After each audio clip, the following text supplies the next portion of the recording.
Hello my lovelies, welcome to an additional video for spooky month, sewing the Vera dress. As a Coven member over on Patreon, you will have seen the 3-part pattern cutting tutorial for this dress, which I hope you've enjoyed and found inspiring. And this video is an accompanying sewing video, which I hope you will find equally beneficial. So let us begin.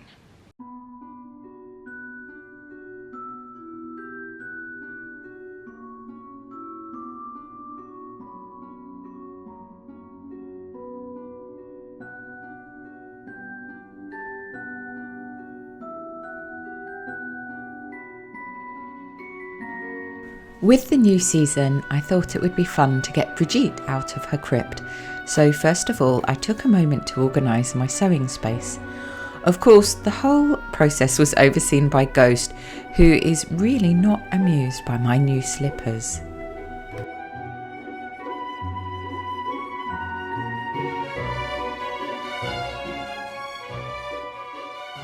I thought it was worth saying a little bit about fabric prep here. In industry, you don't particularly pre-prepare fabric because the assumption is that the way in which fabric is produced, it's ready to go. But as I've come a little bit unstuck of late in several projects where after sewing my clothes have shrunk, unless I have biggened or grown somehow. So I decided to adhere to the advice of all good sage vintage seamstresses and wash dry and press my fabric properly before I put a pin anywhere near it.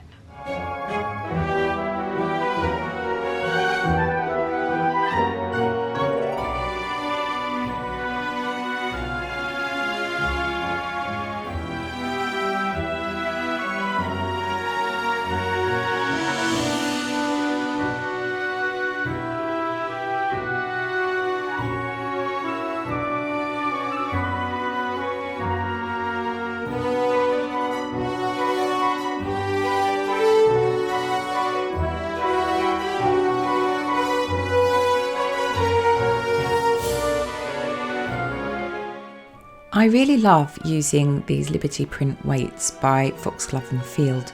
Really any weights would do, but it just makes the whole process so much more enjoyable when the things you use are so pretty. And I'm using Spanish lace pins from Merchant and Mills. I used to use them all the time when sewing bridal, but they've really been very neglected, so I decided to show them a little love, even though some of them are now a little dull.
Now everything is cut out and ready to sew, and the first step is to pin in all the darts or any seams that can be sewn at this very first stage.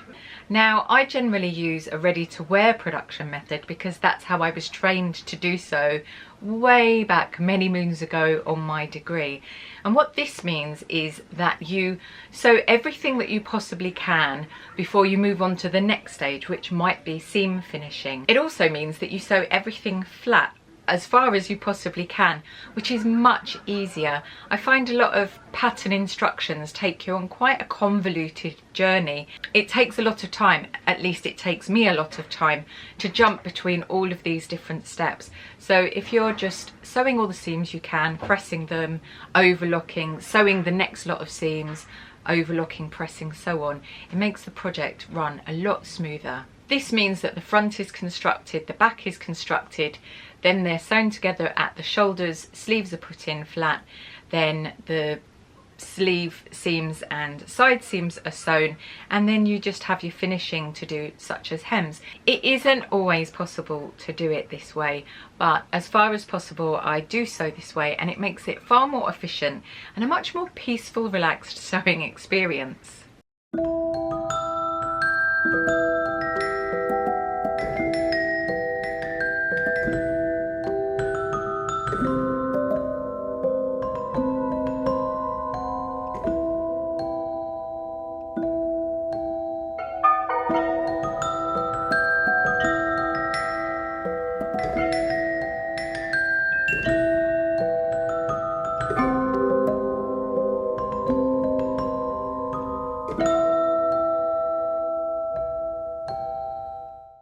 The way I transfer darts is to snip the legs within the seam allowance, then pop a pin through the apex and carefully remove the pattern once I've removed all the anchoring pins.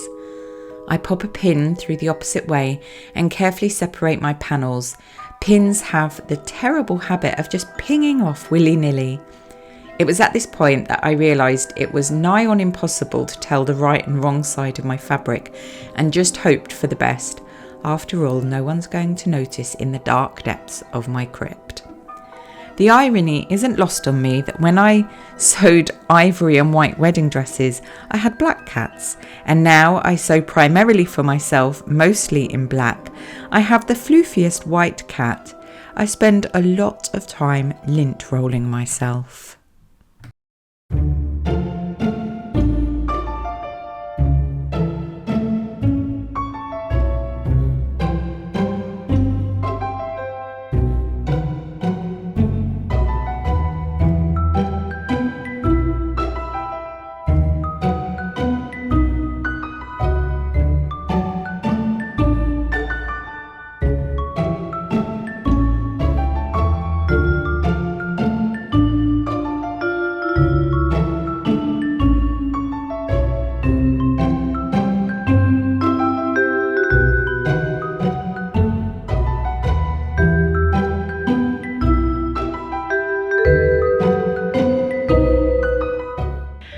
This fabric turned out to be such a fragile, delicate fabric, I decided to French seam throughout.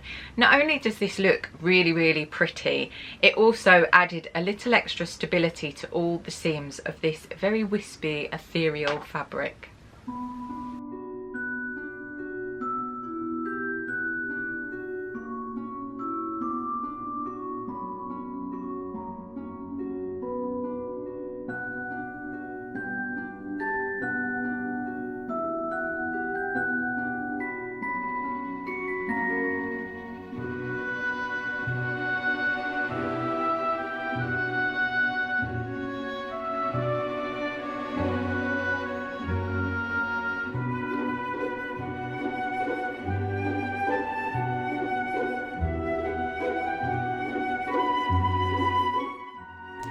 I'm making sure that as I go, I press at each stage so that the overall finish is going to be as fabulous as I can possibly make it. I found that accurate prep, pressing and pinning copiously gets you the loveliest of results, and it's always a lush feeling, that sense of achievement when a project is done and you're really proud of it.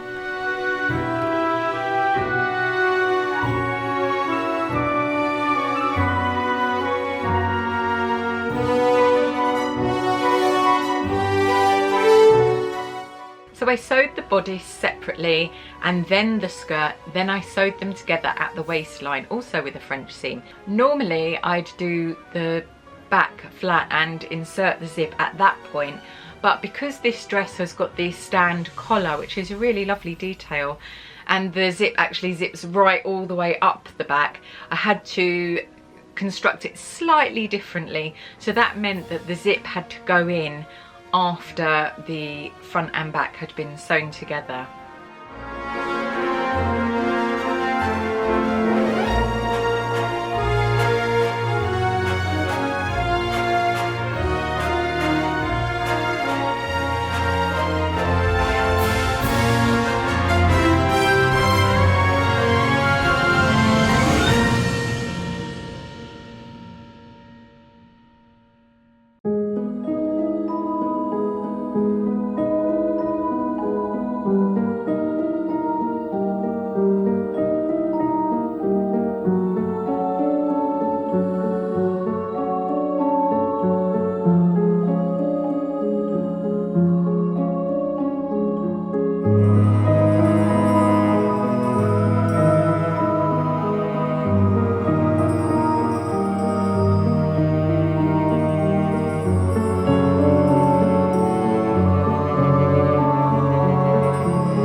As this fabric was so delicate, by the way, I got this fabric from Cloth Control in Hastings, I decided to back the collar with silk organza, which is my preference when it comes to backing delicate fabrics.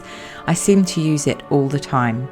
And then I cut the undercollar from a cotton poplin, and what this did was it stabilised the collar, and although I was a bit worried that it might make the collar appear more dense than the rest of the fabric, I don't feel that that has really detracted from the overall look of Vera. Then I did a little turned edge all the way down the centre back before I put my zip in, using my preferred method, a centre lapped lightning fastener, as zips were known back in the day.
A lot of this project was dealing and stabilising this rather fragile fabric. So to maintain a nice crisp V, I cut out a facing for my cuff in a stable cotton poplin. I always absolutely dread doing rouleau buttons, which is ridiculous because I have done thousands upon thousands of them, what with making wedding dresses and vintage inspired dresses in the past, but there's no denying they really do add something special to a dress. I have to admit, it really is worth the pain.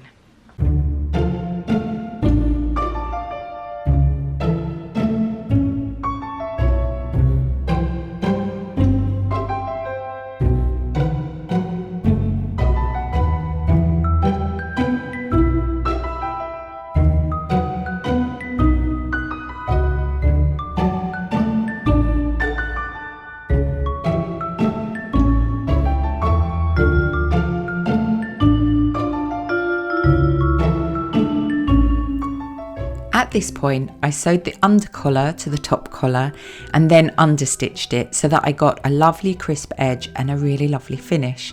Then I pressed the undercollar seam allowance and pinned it in place inside the dress. And I decided to hand stitch the collar to the neckline with a simple felling stitch, as I didn't want any stitching to show through on the right side of my lovely dress.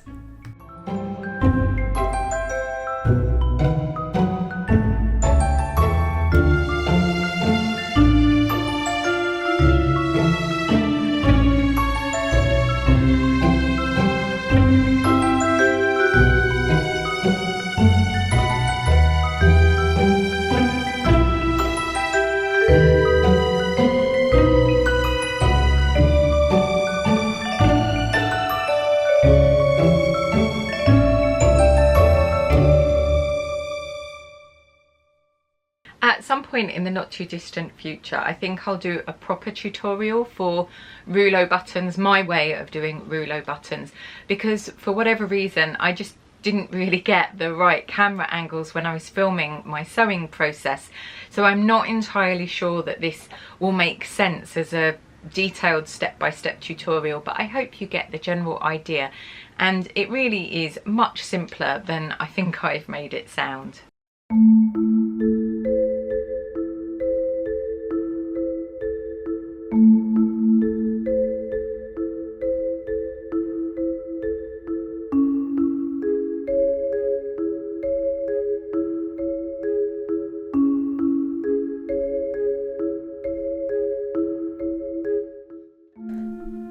To make the rouleau, I cut strips on the bias of about 3 centimetres wide, and then I sewed them into, I suppose, sort of tubes.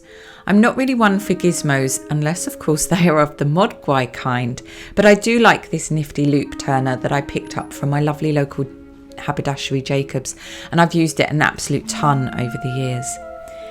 In a nutshell, I made each loop about 5 centimetres in length and made sure that I pinned it evenly on the back edge of the cuff. I then sandwiched it between the cuff and the cuff facing and sewed it on my beloved Brigitte.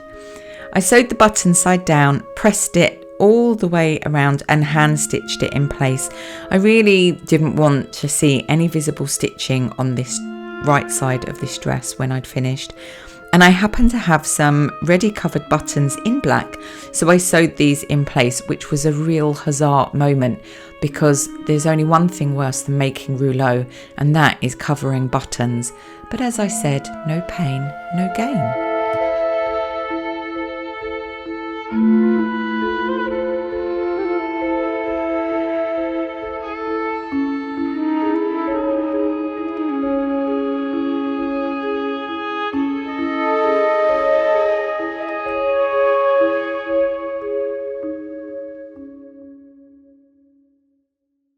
So we're very nearly done, and it's just the hem to do now. I have to admit that I'm incredibly lazy when it comes to doing hems, and generally I will just whiz them up and just make do, but I always regret it. So I took the time to measure the hem properly. This dress had had quite a lot of time hanging because it had taken me quite a few days to actually sew this dress, a little bit each and every day. I'm so glad that I actually made the effort and I did just a little turn and turn hem on Brigitte to give that rolled hem effect. Ghost, of course, was very helpful with this whole process.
So Vera is sewn and I am over the moon with this dress. It's been in my mind to make for a very long time, and if you are a Coven member you will have seen the talk I gave on Vera West, the head of costume at Universal Studios, who costumed all those amazing films like 1931's Dracula and The Bride of Frankenstein and many, many more. So this dress is named for her, a homage to her and all of those beautiful dresses that the brides of Dracula might want to wear. So all of this sewing has totally exhausted me. I'm off back to my crypt with Ghost to have a little bit of a snooze until the sun goes down. As ever, my lovelies, I really appreciate you taking the time to spend the time with me here in my little cottage by the sea, and I really hope you found something here to inspire and interest you today. Till next time, bye.